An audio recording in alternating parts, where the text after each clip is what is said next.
ബന്ധങ്ങൾ പലപ്പോഴും അവസാനിക്കുന്നതും ബ്രേക്കപ്പ് ആകുന്നതും 5 ഘട്ടങ്ങളിലായാണ്. ആദ്യമായി ഡിഫറൻഷിയേറ്റ്.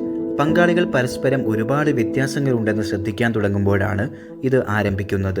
നമ്മളെന്നത് മാറി ഞാനായി മാറുകയും കാര്യമില്ലാത്ത കാര്യങ്ങളിൽ വരെ വഴക്കുണ്ടാകാനും തുടങ്ങും. രണ്ടാമത്തെ സ്റ്റേജ് സർക്കംസ്ക്രൈബിംഗ് അഥവാ ആശയവിനിമയം കുറഞ്ഞു വരുന്നു. സംഭാഷണങ്ങൾ വെറും പേരിനു മാത്രമായി ചുരുങ്ങുകയും അവർക്കിടയിലെ പ്രധാനപ്പെട്ട വിഷയങ്ങൾ പോലും ചർച്ച ചെയ്യുന്നത് ഒഴിവാക്കാനും തുടങ്ങും. മൂന്നാമത്തേത് സ്റ്റാഗ്നേറ്റിംഗ്.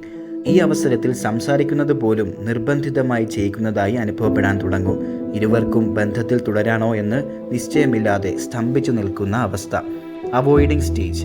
ഈ ഘട്ടത്തിൽ അവർ വൈകാരികമായും ശാരീരികമായും പരസ്പരം ഒഴിവാക്കാൻ തുടങ്ങുന്നു. രണ്ടുപേരും യാതൊരു ബന്ധവുമില്ലാത്ത വേറിട്ട ജീവിതം നയിക്കുന്നത് പോലെ തോന്നി തുടങ്ങും. അവസാനത്തെ സ്റ്റേജ് ടെർമിനേറ്റിംഗ്.